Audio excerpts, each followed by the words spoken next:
بسم اللہ الرحمن الرحیم۔ پیارے دوستو السلام علیکم۔ ایک دفعہ کا واقعہ ہے کہ سرکار غوث اعظم سیدنا شیخ عبدالقادر جیلانی رحمۃ اللہ علیہ اپنی خانقاہ میں بیٹھے ہوئے تھے۔ تبھی دوڑتا ہوا آپ کا ایک مرید آپ کے پاس آیا اور آنے کے بعد عرض کی کہ سرکار میں برباد ہو گیا ہوں، میں تباہ ہو گیا ہوں۔ سرکار غوث اعظم رحمۃ اللہ علیہ نے فرمایا کہ بتاؤ بات کیا ہے، تمہارے اوپر کون سی مصیبتوں کا پہاڑ ٹوٹ پڑا ہے؟ تو اس مرید نے عرض کیا کہ سرکار میری عزت کا جنازہ نکل گیا ہے، میری آبرو برباد ہو گئی ہے، میں لٹ گیا ہوں۔ سرکار میری اکلوتی بیٹی ہے، بڑی خوبصورت ہے، میری بہت لاڈلی ہے، میں نے اپنی بیٹی کو گھر میں رکھ کر تعلیم دی ہے اور میں نے آج تک اسے گھر سے باہر کسی کام کے لیے نہیں بھیجا ہے۔ میری بیٹی کا نام فاطمہ ہے۔ سرکار میری بیٹی اجازت کے بغیر کبھی گھر سے باہر نہیں جاتی، لیکن آج جب میری بیٹی چھت پر گئی تو وہ وہاں سے واپس نہیں آئی۔ میری چھت پر دیواریں بھی اتنی اونچی ہیں کہ وہ دیوار پھلانگ کر بھی نہیں جا سکتی، لیکن پھر بھی میں نے اپنے دل کو تسلی دیتے ہوئے اپنے آس پڑوس میں پتہ کروا لیا اور رشتہ داروں میں بھی پتہ کروا لیا ہے، مگر کہیں بھی میری بیٹی کا نام و نشان نہیں ملا۔ سرکار مجھے بتائیں میری بیٹی کہاں ہے اور وہ زندہ بھی ہے کہ نہیں؟ آپ اللہ کے ولی اور رسول اللہ صلی اللہ علیہ وآلہ وسلم کی اولاد پاک میں سے ہیں، یقیناً غیب کی باتیں آپ سے پوشیدہ نہیں ہیں۔ غوث اعظم رحمۃ اللہ علیہ اس وقت اللہ کے ذکر میں مصروف تھے۔ آپ نے سر اٹھایا اور اپنے اس مرید کی طرف متوجہ ہو کر فرمایا کہ جاؤ اور اپنے دل کی بے تابی کو دور کر دو، تمہاری بیٹی آج ہی ملے گی اور زندہ ملے گی اور پوری عزت کے ساتھ ملے گی۔ پھر سرکار غوث اعظم رحمۃ اللہ علیہ نے فرمایا، اے میرے مرید، کیا تم جانتے ہو کرب کے ویرانے کو؟ تو اس مرید نے عرض کیا کہ سرکار وہ تو بڑا بھیانک جنگل ہے اور بڑا دہشت والا جنگل ہے، دن میں بھی وہاں جاتے ہوئے ڈر لگتا ہے۔ تو حضور غوث اعظم رحمۃ اللہ علیہ نے فرمایا کہ تم ابھی اسی وقت کرب کے ویرانے میں چلے جاؤ، پہلا قلعہ چھوڑ دینا، دوسرا قلعہ بھی چھوڑ دینا اور تیسرے قلعے کی چوٹی پر جا کر بیٹھ جاؤ۔ وہاں جا کر ان اللہ علی کل شیء قدیر پڑھ کر کہنا، از من جانب بندہ خدائے واحد القہار شیخ عبدالقادر۔ یہ کلمات پڑھ کر اپنی انگلی پر دم کر دینا اور اپنے چاروں طرف ایک لکیر کھینچ لینا۔ پھر تم کچھ دیر بعد دیکھو گے کہ وہاں سے جناتوں کی فوج کا گزر شروع ہو جائے گا۔ وہ جنات دھاڑتے ہوئے اور بھیانک آواز نکالتے ہوئے تمہارے اوپر حملہ کرنے کی کوشش کریں گے، لیکن کوئی بھی جن اس کھینچی ہوئی لکیر کو پار نہیں کر سکے گا اور نہ تم اس حصار سے باہر نکلنا۔ جب وہ تمام جنات کی فوج چلی جائے گی تو آخر میں شہنشاہ جنات کی سواری آئے گی۔ وہ شہنشاہ جنات اتنا طاقتور ہے کہ وہ بڑے بڑے پہاڑوں اور درختوں کو اکھاڑ سکتا ہے، وہ سب کام تو کر سکتا ہے لیکن اس کھینچی ہوئی لکیر کو وہ بھی پار نہیں کر سکتا۔ جب وہ شہنشاہ جنات تمہارے قریب پہنچ جائے گا تو تم سے سوال کرے گا کہ آپ یہاں کس مقصد کے لیے آئے ہو، تو پھر تم جواب میں اس کو اپنی پوری داستان بتا دینا کہ میں شیخ عبدالقادر جیلانی رحمۃ اللہ علیہ کا مرید ہوں اور انہی کا بھیجا ہوا ہوں۔ مجھے میری بیٹی آج اور اسی وقت چاہیے اور زندہ چاہیے اور پوری عزت کے ساتھ چاہیے۔ اگر میری بیٹی کو کچھ ہوا تو میرے پیر کے قہر و جلال سے پوری قوم جنات کو کوئی نہیں بچا سکے گا۔ حضور غوث اعظم رحمۃ اللہ علیہ کا یہ مرید ان ہدایات کو اپنے ذہن میں محفوظ کر کے اللہ کا نام لیتا ہے اور کرب کے ویرانے کی طرف چل پڑتا ہے۔ 2 قلعے چھوڑنے کے بعد تیسرے قلعے کی چوٹی پر جا کر بیٹھ جاتا ہے اور ان اللہ علی کل شیء قدیر از من جانب بندہ خدائے واحد القہار شیخ عبدالقادر پڑھ کر اپنی انگلی پر دم کرتا ہے، جس کے معنی ہے کہ خدائے واحد القہار کے بندے شیخ عبدالقادر کی طرف سے بھیجا ہوا۔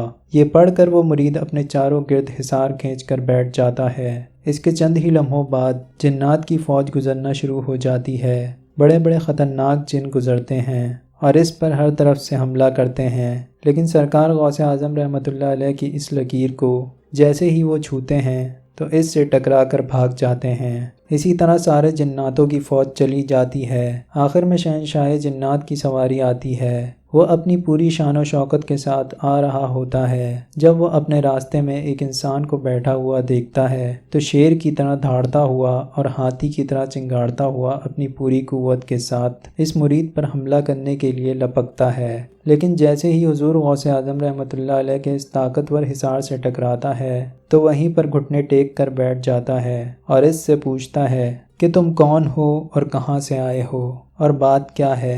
تو حضور غوث اعظم رحمۃ اللہ علیہ کا مرید اس جن کے سامنے اپنا پورا مقدمہ پیش کرتا ہے اور کہتا ہے کہ اے جنات کے بادشاہ، میں حضور غوث اعظم سید شیخ عبد القادر جیلانی رحمۃ اللہ علیہ کا مرید ہوں۔ میری لڑکی چھت پر گئی تھی اور وہاں سے میری بیٹی غائب ہو گئی۔ کوئی جن وہاں سے اس کو اٹھا کر لے گیا ہے۔ مجھے میری لڑکی آج ہی چاہیے اور زندہ چاہیے اور عزت کے ساتھ چاہیے۔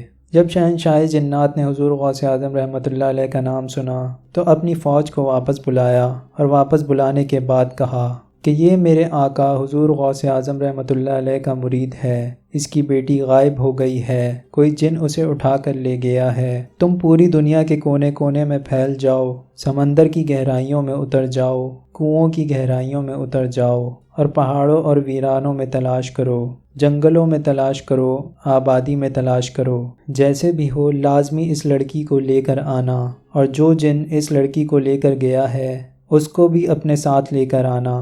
پوری جنات کی فوج شہنشاہ جنات کے حکم پر اس لڑکی کی تلاش میں نکل جاتی ہے، مگر شہنشاہ جنات پھر اپنی فوج کو واپس بلاتا ہے اور کہتا ہے کہ اس بات کا خیال رکھنا اور واپس آ کر یہ مت کہہ دینا کہ لڑکی ہمیں نہیں ملی ہے، اس لیے کہ اگر لڑکی جنات کے پاس نہ ہوتی تو حضور غوث اعظم رحمۃ اللہ علیہ اپنے مرید کو میرے پاس کبھی نہیں بھیجتے۔ اس کے بعد ساری کی ساری جنات کی فوج سمندر کی گہرائیوں میں، کھنڈروں میں، آبادی میں، ویرانوں میں، جنگلوں میں اور پہاڑوں میں لڑکی کو تلاش کرنا شروع کر دیتے ہیں۔ بہت ہی مشکل کے بعد جو جن اس لڑکی کو لے کر گیا تھا اس کو اور اس لڑکی کو شہنشاہ جنات کے پاس لے جاتے ہیں۔ وہاں پہنچ کر جنات کی فوج شہنشاہ جنات سے مخاطب ہو کر کہتی ہے کہ ہم نے اسے بڑی مشکل سے تلاش کیا ہے۔ شہنشاہ جنات اس جن سے کہتا ہے جو اس لڑکی کو اٹھا کر لے گیا تھا کہ تیری ہمت کیسے ہوئی؟ کیا تجھے پتہ نہیں کہ حضور غوث اعظم رحمۃ اللہ علیہ کون ہیں؟ تجھے ان کے شہر سے لڑکی لے جاتے ہوئے ڈر نہیں لگا؟ تو اس جن نے کہا، اے شہنشاہ جنات، میری اتنی ہمت تو نہیں تھی، لیکن میں کیا کرتا، میں ہوا میں اڑتا ہوا جا رہا تھا کہ یہ لڑکی اپنے مکان کی چھت پر اس انداز میں کھڑی تھی کہ اس کے بال بکھرے ہوئے تھے اور چہرہ کھلا ہوا تھا اور یہ اپنے ناز و انداز میں کھڑی ہوئی تھی۔ شہنشاہ جنات نے کہا کہ تم نے پوری قوم جنات کو خطرے میں ڈال دیا ہے۔ اگر میرے آقا و شیخ عبد القادر جیلانی جلال میں آ جاتے تو پوری قوم جنات کو پوری دنیا کے کسی کونے میں جگہ نہیں ملتی۔ شہنشاہ جنات نے اتنا کہہ کر ایک جلاد جن کو بلایا اور اس کو حکم دیا کہ اس جن کی گردن کو دھڑ سے الگ کر دو اور اسے قتل کر دو۔